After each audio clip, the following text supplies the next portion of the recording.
feels like something's been implanted at the base of your skull. That's because there has.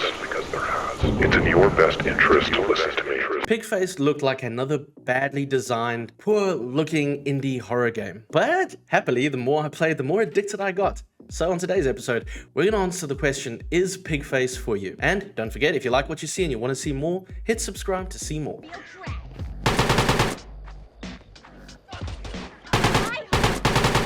Pigface, which for the record, I didn't get a Pigface in the game, and I was a little bit disappointed by that, but you know, published by DreadXP and created by the crazy, strangely worded developer Titolovesyou.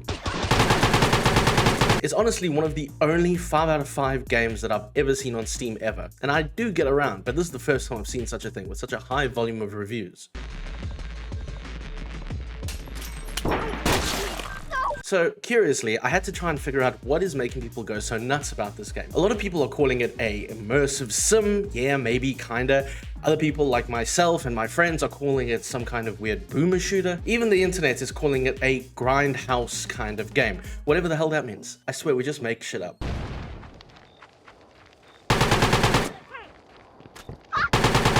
But what I can confirm is that the game does kick you on the side of the face and expects you to say thank you. But what is Pigface? Pigface, at the end of the day, is a retro-styled, immersive sim-like first-person shooter. So let's go with that. That's my assessment. You're exit, and you've done things, or at least we've told we've done things, and it seems obvious very soon. We wake up in an abandoned warehouse, only to be told that we have a bomb in our head. Not that we need that for motivation, because what we do isn't very nice, apparently, and I think we like it. We're offered a job, and if we're good at the job, it's gonna hurt a few people. Bad people, so it makes it okay. We don't give a fuck either way. We take the job, hop into a van with our loadout, maybe a slightly bad shotgun, and after a small tutorial, we go and get the job done. Before we set out to take out some drug dealers, as the righteous do-gooder bad person we are, we're in our apartment, where we can buy some guns and ammo from the black market, we change our mask a little bit, maybe our hands, and that's as much customization as we get. But it does let us go into the game feeling like we've built something up.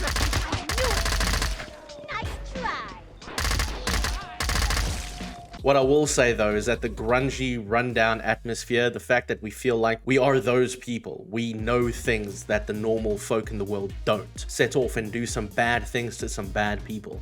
No one will know our story, except a small collective few, specifically our handler. But before we get to him, let's talk about the gameplay. And honestly, this is like the highlight of the entire game. Sure, that story is interesting, and it appeals to me personally, and the atmosphere and all that, that's great. But the gameplay is exactly what everyone is looking towards. It's honestly just epic. Every gun feels responsive. Every engagement with the enemy feels like you are powerful. It's frenetic. I like that word, frenetic. I don't get to use it that much. Every move, run, duck, dive, dip, and slide, dodgeball. It all comes together really well. It just clicks. You're a army of one. You can as well be stealthy if you want to. You can go in and just blow everybody away if you want to. You can use explosions. You can use shotguns, machine guns. You can just go full melee. Melee. I can never say it properly. Blogsy corrected me. It's melee?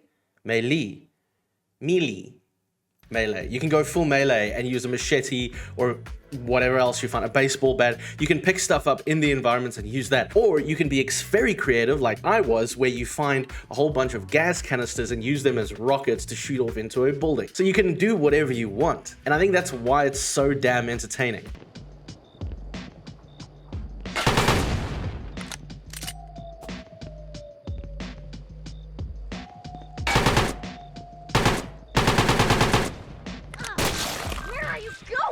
So that was a fucking lie.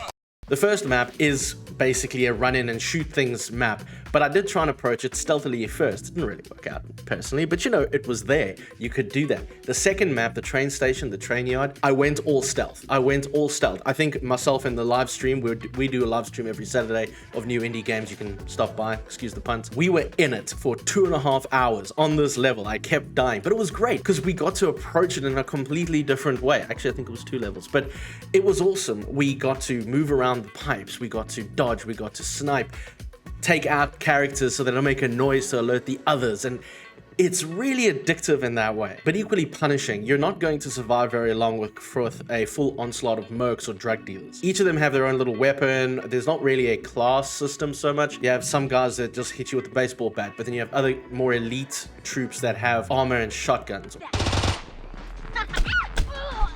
I just loved it. This kind of open-ended sandbox where you're given a thing and you can just do and whatever you want. You can go forth and smash things, shoot things, cut things. It's glorious. Something that Halo Infinite never did, regardless of what their PR says. I have a thing with Halo Infinite. Just, you know, it's a thing. But like I say, it's so satisfying when you get it right, whether it's stealth or aggressive. I don't like talking and listing guns so much these days because it's a gun, it's a gun, it's a gun. You know what I'm saying?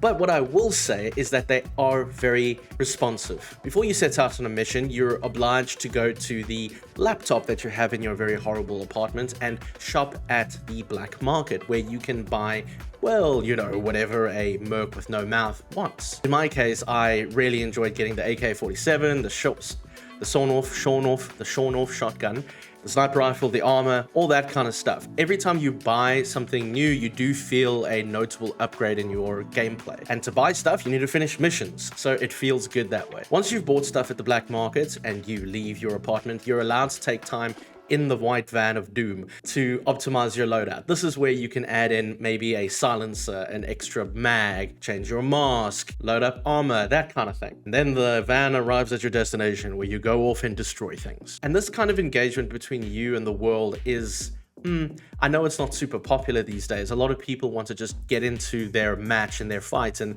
be done with it and die in 5 seconds and restart. And it's very sweaty. It's very sweaty, guys. There's more to games than this. There really is. The whole routine of going on missions, optimizing your loadout, buying, that kind of thing, it just adds to the world and the environment that you're in. And I suppose this is why a lot of people are calling it an immersive sim.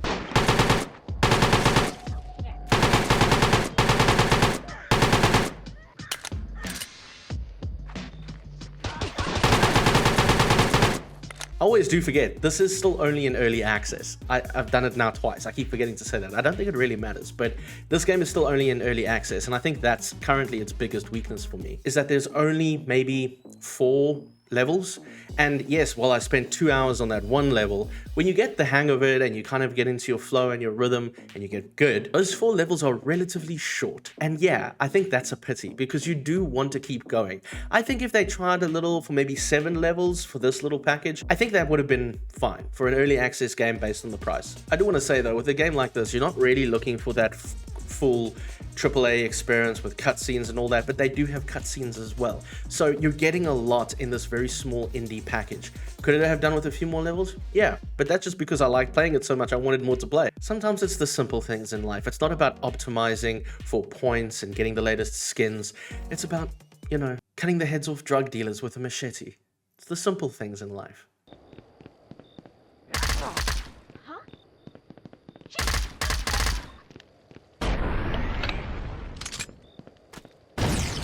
If I'm being critical, which I am, I do think that the game needs to go on with its story. There's elements of a darker, bigger plot going on. We meet Caesar, our handler that I mentioned earlier. He seems to be there, whereas Caesar the other one, and we don't know the name of our handler. One of the two. I need to go back and check. But the story could be bigger, but I don't need it to be deeper, if that makes sense. It's just enough to keep you interested to see that there's something bigger happening in the universe, but not overwhelming like, you know, Doom the Dark Ages, where you kind of just, it's a bit bloated now. Don't need more of a story. I think what's here is good. It's a good starting point, but we don't need to go crazy with it either. Right now, it enhances what we have. I would have also liked to see more masks and customization options. We do see a lot of enemies with masks. We get 1 or 2 masks.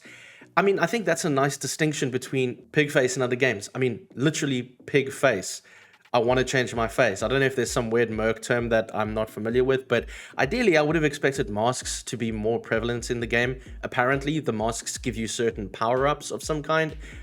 If they do, I didn't notice. And it wasn't immediately clear that it did that. I just thought it was cool. I got the yellow mask because that's the mask that you get, I think, after the first level. And it really didn't give me options to change from there. Even though I really enjoyed the gameplay, the enemy AI can be a little strange. They do have this habit of all waking up at once, so it's very difficult to be stealthy in some cases, but you kind of feel like they all swarm around a particular point. They're a little dumb.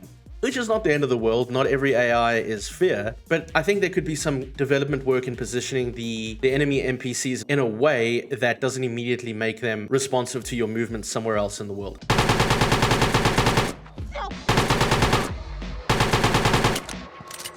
So, to answer the question, is Pigface for you? I think if you like first-person shooter games that kind of let you play a game that however you want to play it, similar to Half-Life or I Am Your Beast, to use a recent example, I think you're going to enjoy this. The tone and style for me is really appealing. I love the, frankly, fucked up world that we find ourselves in this particular game. Yes, it is a retro game, it is an indie game, so you're not going to get AAA, even Half-Life level source graphics, but it comes pretty close, and I don't think it needs to do more than what it's doing.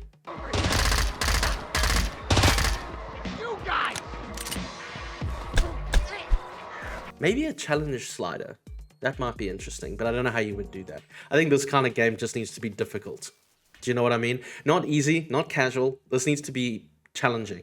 And it is kinda, but I mean, maybe a little bit more. I think that would be just a sweet spot, just a little bit more.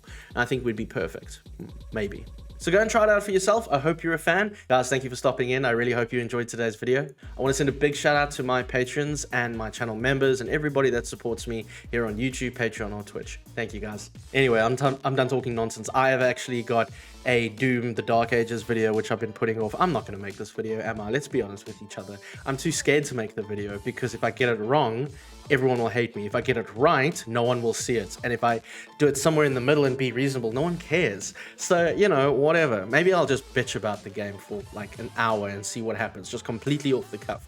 Would you like that? Let me know in the comments if you'd like that. Anyway, I'm done. Have a wonderful day. I'll speak to you guys soon. Take care. Rip and tear. Cheers, everyone. Right now, the life is busy. I'm moving countries. Yeah. So how's that? Anyone that's still here listening to this, I'm leaving the country. I'm leaving Dubai. I'm going to go and live in Cape Town, South Africa, my home country. Just need to move. Can't be here. No, my God. It's going to be fun. So there's a lot of packing and there's a lot of moving. And this is actually something for the other channel. I should probably talk about it there. I have another channel, the experimental channel, where I talk about this stuff. This game is good. You should go and play this game. Just saying. It's in the comments, in the description. I don't say comments anymore. I'm a bad YouTuber. I do love it though. Anyway. Please have a lovely day. You go away now. Be gone with you. I have things to do. You're still here. You're still here. You're still here.